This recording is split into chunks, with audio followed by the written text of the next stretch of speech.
Bonjour à tous et bienvenue dans ce nouvel épisode des TechZen, le podcast de Kaizen Solutions.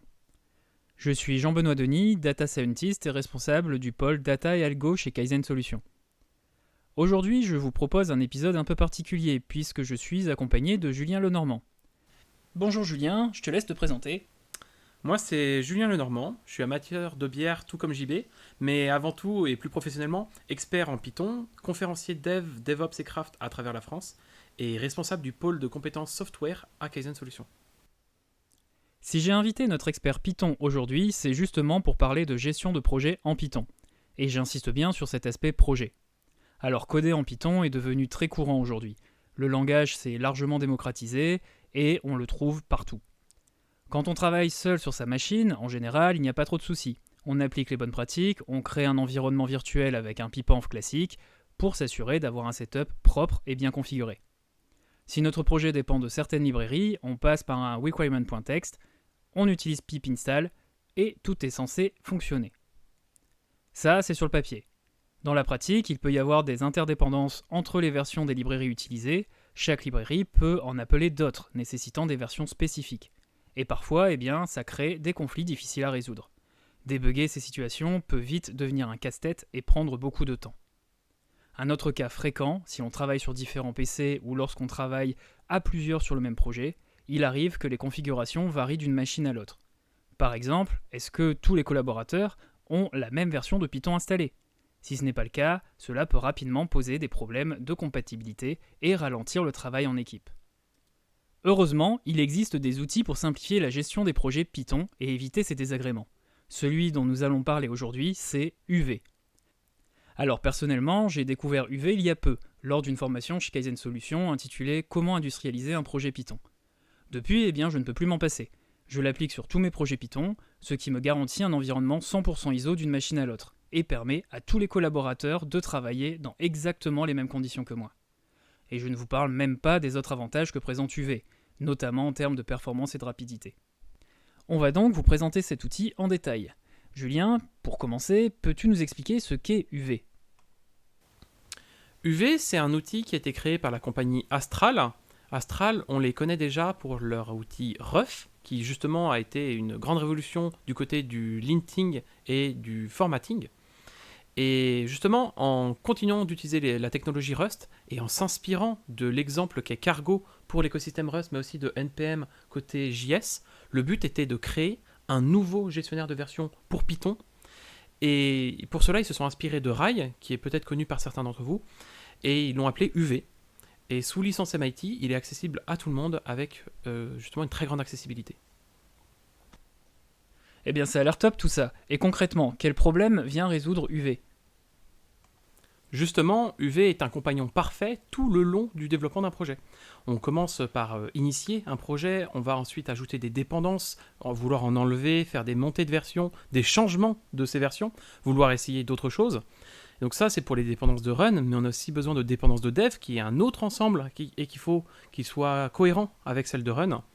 Et on a aussi tout ce qui est le publish et le build. Donc c'est aussi des étapes dans le cycle de vie d'un projet. Et on sait que toutes ces étapes en Python ne sont pas forcément simples. On a justement une réputation que c'est un peu compliqué. Et UV, justement, sert à améliorer tout ça. Python est un peu connu pour les mauvaises raisons, notamment à cause de son écosystème très disparate. Pour ce qui est justement de la gestion d'un projet, de son cycle de vie, il y a énormément d'outils, des fois qui fonctionnent les uns avec les autres, des fois et en exclusion d'un projet à l'autre, ça change beaucoup. Et ça évoque forcément le XKCD Standards qui parlait justement du fait que chacun essaye de réinventer une solution qui sera meilleure et ça ne marche pas. On se retrouve avec un écosystème justement qui est fragmenté. Néanmoins, cette diversité, c'est aussi une richesse. La force de Python, c'est sa versatilité, mais c'est aussi un peu un inconvénient, dans le sens où il est utilisé sur des plateformes, des targets très très différentes. On va de l'embarquer des Raspberry Pi jusqu'au cloud avec des grosses machines. On fait avec de la data science, du machine learning, de l'IA, mais aussi du DevOps ou du traitement d'images. On l'utilise pour implémenter des CLI ou bien des back-ends. Il est présent justement dans tous nos environnements. Ça lui demande une grande adaptabilité et ça se ressent du coup sur une gestion de projet qui est plus difficile. J'aimerais donc revenir sur un article que le célèbre blogueur français Bitcode, expert en Python lui-même aussi, a fait pour lister justement les 6 problèmes récurrents que lui rencontrait sur la gestion d'un projet Python, sur son cycle de vie. Et donc les 6 points qui posaient problème pour lui, c'était de ne pas utiliser la dernière release, de faire attention à la façon dont on installe les interpréteurs, de toujours utiliser un venv, d'utiliser les commandes de base et seulement celles-ci, d'utiliser systématiquement les invocations avec "-m", et de faire attention à la version de Python. Donc ces 6 éléments-là que lui préconisait, il faut toujours les respecter. Et c'est ce que fait très bien UV. Donc à quoi ça ressemble la gestion d'un projet, son cycle de vie, sans UV ? La méthode recommandée, donc je reprends ce que disait Bitcode avant et c'est ce qu'on a appliqué de notre côté, c'est de toujours faire des Python "-m". "-m", ça a un impact sur comment est-ce que les modules vont être importés par la suite. Et si on est sur Windows, il faut faire des pi-3.x, donc c'est une commande déjà différente. Donc ça permet de faire des invocations de Python et de bien contrôler le Python qu'on va utiliser. Une fois qu'on maîtrise bien le Python qu'on va utiliser, il faut qu'on crée un venv. Donc c'est Python-m venv suivi du nom du venv, on met souvent venv. Et ça permet de créer un venv. Dans ce venv, il va se trouver un fichier pour activer le venv.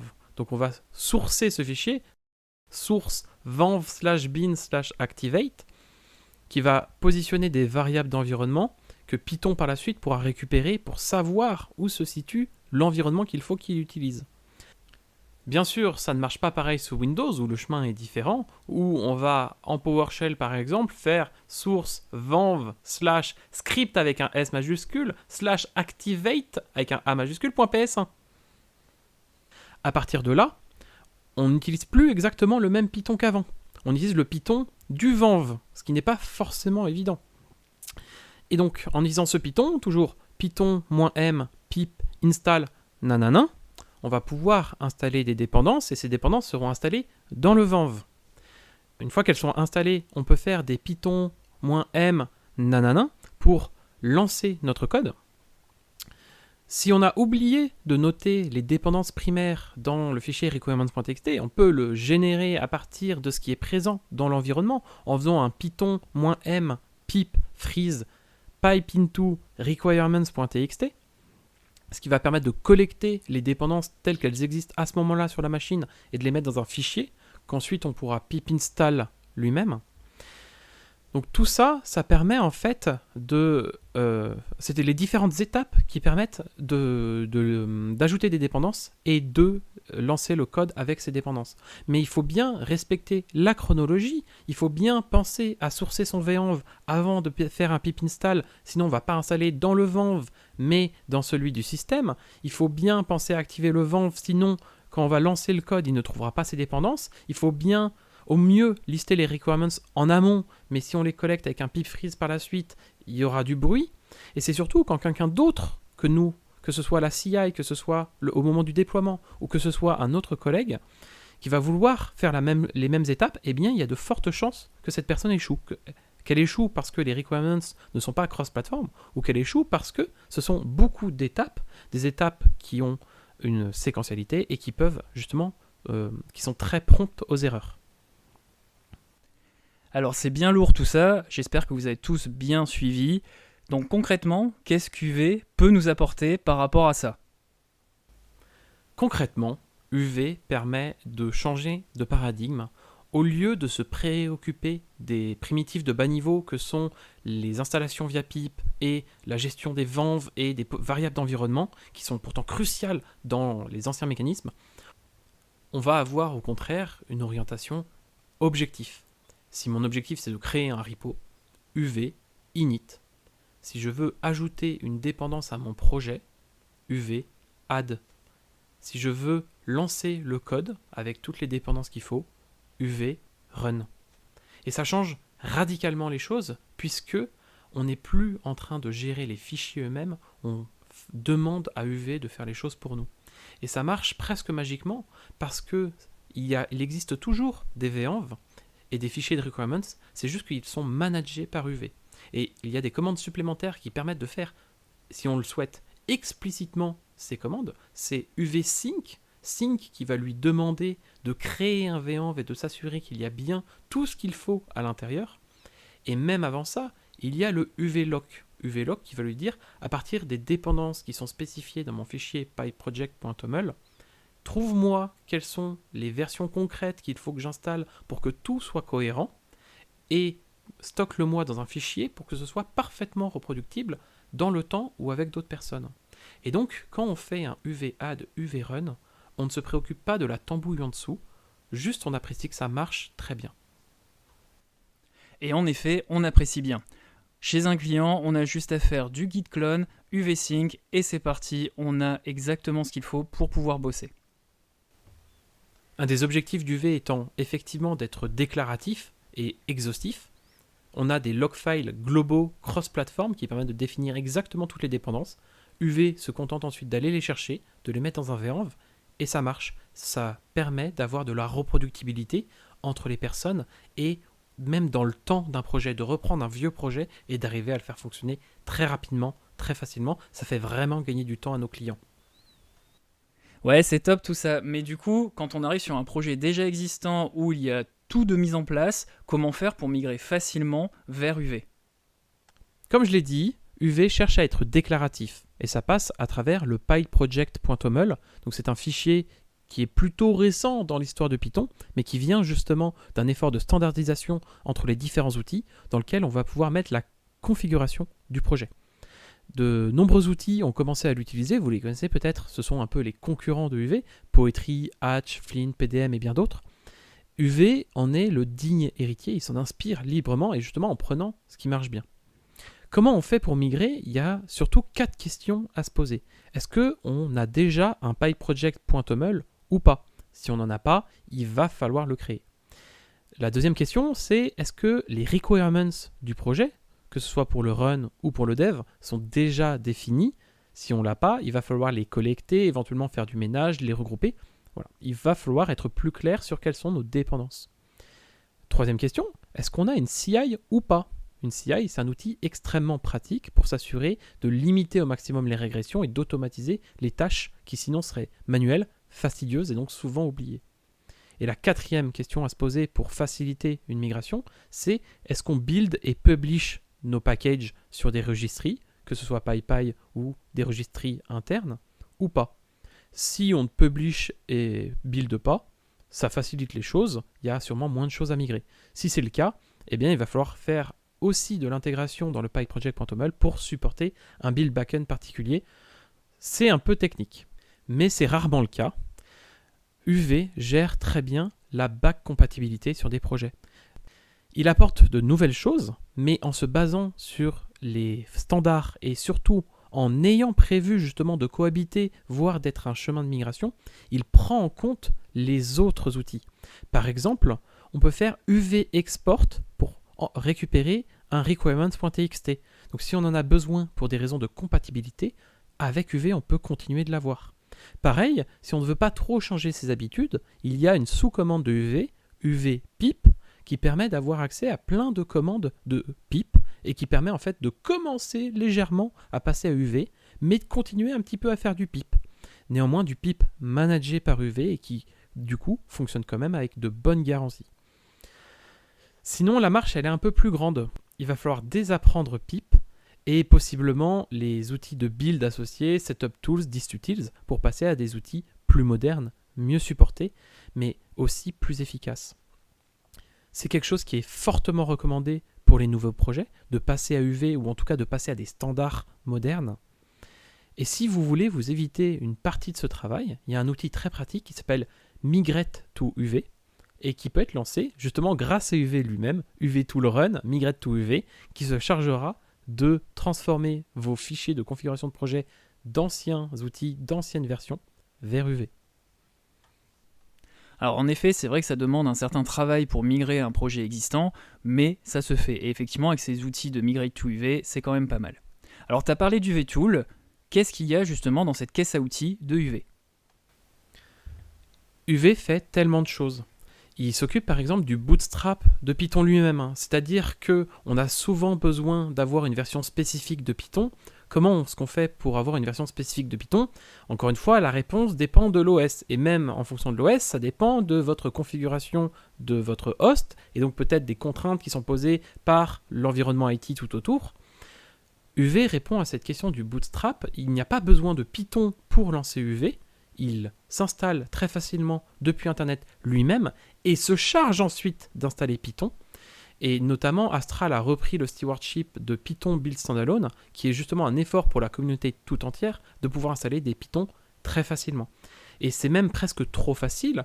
Des installations de versions de Python, de toutes celles qui sont maintenues, et même avec des versions spécifiques, est extrêmement facile. C'est une ligne de commande seulement. Alors c'est vrai que UV gérant les installations de Python, c'est vraiment top. Mais si par exemple on a une install de Python imposée, est-ce que UV sait la gérer? Parfaitement. UV, par facilité d'utilisation, permet très facilement d'utiliser la version Python que l'on souhaite, mais par souci de compatibilité, et justement pour répondre aux plus grands cas d'usage, il est capable aussi de détecter quels sont les Pythons installés sur le système et de les utiliser. Pour les détecter, il va se baser sur le fait qu'il est ou bien exécuté dans un environnement virtuel, ou bien il va chercher sur le PAF s'il y en a un de présent, ou bien s'il est sur Windows, chercher dans le registre. Donc en fait, encore une fois, il respecte les conventions présentes sur chacun des OS, ou carrément de lui donner un exécutable direct et il l'utilise. Il essaye d'accommoder le plus grand nombre. On utilise surtout UV dans son mode application, mais on peut aussi lui dire de faire des scripts. Un script, c'est un fichier Python qui va contenir en son sein la liste des dépendances dont il a besoin et que UV va pouvoir lancer du coup de façon contenue. Il va créer un venv pour ce fichier en particulier, le peupler avec ce que le fichier demande et exécuter ensuite ce fichier en ayant les bonnes dépendances. Là encore, c'est une évolution de la standardisation de Python qui a introduit ça et UV qui en est un pionnier. Ce qui permet de faire des inline dependencies, donc de très facilement maintenant packager tout simplement en fait un script en mettant juste ses dépendances listées à l'intérieur dans le bon format. Plus besoin de faire des pirouettes. UV change beaucoup l'utilisation de scripts. Pareillement, en plus de simplifier l'utilisation des scripts, il permet aussi facilement d'utiliser des commandes qui se trouvent à l'intérieur de package. C'est ce que fait UV Tool. UV Tool permet de spécifier un package qui se trouve sur une registry, typiquement PyPy ou une interne à l'entreprise, de la télécharger, d'installer les dépendances dont elle a besoin dans un venv spécifique pour l'occasion, et ensuite de lancer la commande spécifique de ce package dans ce venv. Donc ça paraît compliqué comme process, mais ce que vous voyez vous, c'est juste faire UV Tool Run avec le nom du tool, et ça marche, il le télécharge, il l'installe, et ça permet de très facilement exécuter du code Python. Il permet aussi de faire le build du package, justement que ce soit en SDist ou en Wheels, en vue d'être publié. Actuellement, pour cela, il a son propre build front-end et utilise Hatch en build back-end, mais Astral est en train de travailler justement sur son propre back-end de build qui arrivera d'ici quelques mois. Il y a aussi les workspaces qui permettent d'agréger plusieurs projets Python au sein d'un même méta-projet, méga-projet, et qui va s'assurer que entre ces différents projets, leurs dépendances sont intercompatibles. Donc encore une fois, c'est une des forces de UV d'essayer d'être le plus déclaratif et cross-platform et de s'assurer que tout fonctionnera toujours en synchronisant tous les éléments de ces workspaces. Il permet aussi de gérer les extra packages. Typiquement, on utilise le groupe dev pour spécifier quelles sont nos dépendances de dev qu'on ne veut pas retrouver dans le run. Et il va s'assurer que ces dépendances soient présentes quand on le lui demande et pas au run. UV permet aussi de simplifier la montée de version. On a un log file qui va très précisément décrire toutes les versions de toutes les dépendances primaires ou transitives du projet. Et on peut lui demander de faire des upgrades avec UV lock upgrade. Il va essayer de tout upgrader. On peut lui demander d'en upgrader que certaines. Et il va s'assurer à chaque fois que les contraintes de version entre elles fonctionnent bien. De la même manière, on peut upgrader UV lui-même. Il est mis à jour très fréquemment et il suffit de faire un UV self-update et c'est la magie de Rust. Le binaire se remplace lui-même et la prochaine fois que vous invoquerez UV, vous aurez déjà une nouvelle version. Ça en fait un outil très fiable, il y a peu d'erreurs, jamais de crash, encore une fois on peut parler de Rust, et il est très rapide, pas juste à cause du langage dans lequel il est implémenté, mais surtout des stratégies à la fois algorithmiques, à la fois les optimisations au niveau du file system qui permettent d'être rapide et économe relativement en espace disque. Donc c'est un très bon compagnon. C'est vraiment, tu le disais plus tôt, un outil magique. Mais alors du coup, avec tout ce qu'il fait, qu'est-ce qu'il ne fait pas ? Je me suis amusé à aller sur leur bug tracker sur GitHub et à trier les issues selon leur popularité, voir lesquels étaient les plus attendus. Et pour cela, par exemple, il y a le linting et le formatting. Bah, ça tombe bien en fait, Astral, ils ont déjà fait un outil qui s'appelle Rough et qui le fait excellemment bien. Il y a le type checking. Le type checking, encore une fois, c'est pas vraiment le but de cet outil. Et il se trouve qu'il existe par exemple MyPy qui est bien connu ou d'autres équivalents. Mais Astral travaille aussi sur son propre outil qui s'appellera RedNote et qui permettra de le faire, on l'espère, comme Rough et UV de façon exceptionnelle. Il y a aussi d'autres demandes, comme par exemple celui de pouvoir exécuter des tâches, des commandes qui sont spécifiques au projet. Là, pour l'instant, il existe plein d'alternatives. Il y a aussi une astuce à base de shebang qu'on peut utiliser. Néanmoins, on sait qu'ils sont en train de recueillir les besoins et devraient bientôt travailler sur une implémentation. Donc une fois encore, c'est quelque chose qui sera amené à évoluer très rapidement et on le souhaite. Pareil, un sujet un petit peu compliqué sur lequel les développeurs de chez Astral ne veulent pas tout de suite balancer une implémentation, celle des shells et des shims. On a par exemple l'exemple de Poetry qui a enlevé son shell parce que c'est quelque chose de très compliqué à faire. Et justement, dans le souci de bien faire, ils attendent de recueillir un maximum de feedback, de connaître bien les use cases pour proposer une implémentation qui soit bonne du premier coup. Quelque chose qui est très attendu aussi, c'est de pouvoir faire un bump de la version qui est présente dans le PyProject.toml.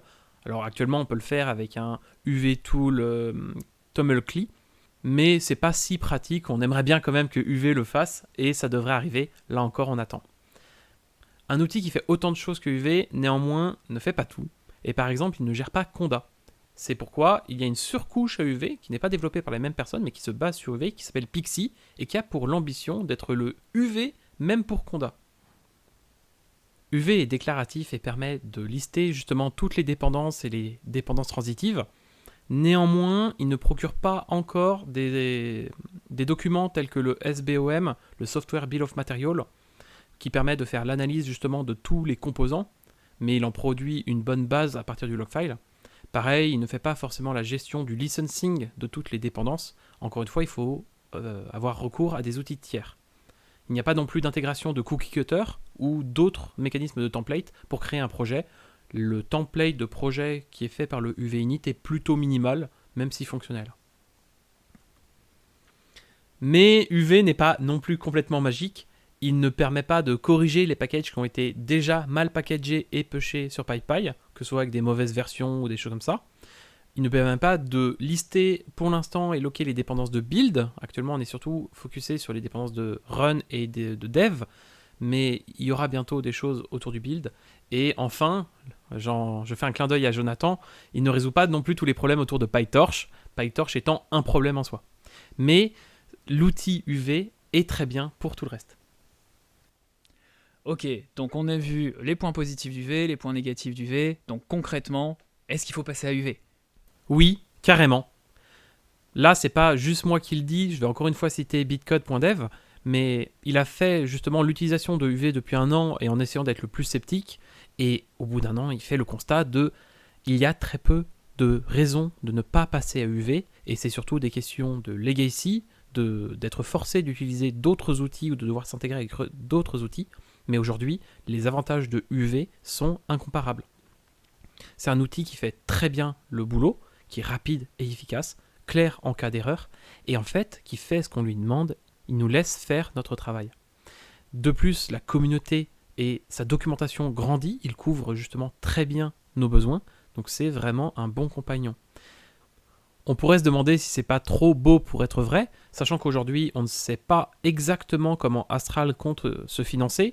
Néanmoins, on a déjà des pistes de solutions en s'adressant à du B2B, en essayant de se faire financer par de grandes entreprises qui ont besoin soit de certification, soit d'intégration plus profonde dans leurs écosystèmes. Donc, même sans ça, on a confiance dans la licence sous laquelle UV est publié, et c'est un outil qui fait tellement de bien à la communauté que je n'ai aucun doute qu'il continuera d'avoir une très bonne vitesse et un très bon support. C'est pour ça qu'au sein de Kaizen, les experts recommandent d'utiliser UV. C'est ce qu'on met dans notre formation pour industrialiser du code Python, et c'est ce qu'on recommande aujourd'hui pour faire du code Python de qualité. Eh bien super tout ça, c'est vrai que UV c'est un outil extrêmement efficace, et je pense que ça deviendra un standard par la suite. Voilà, c'est tout pour ce podcast, j'espère que ça vous aura plu et que vous aurez appris beaucoup de choses. Si vous voulez en savoir plus, n'hésitez pas à visiter notre blog sur kaizen-solution.net. À bientôt Et à la prochaine!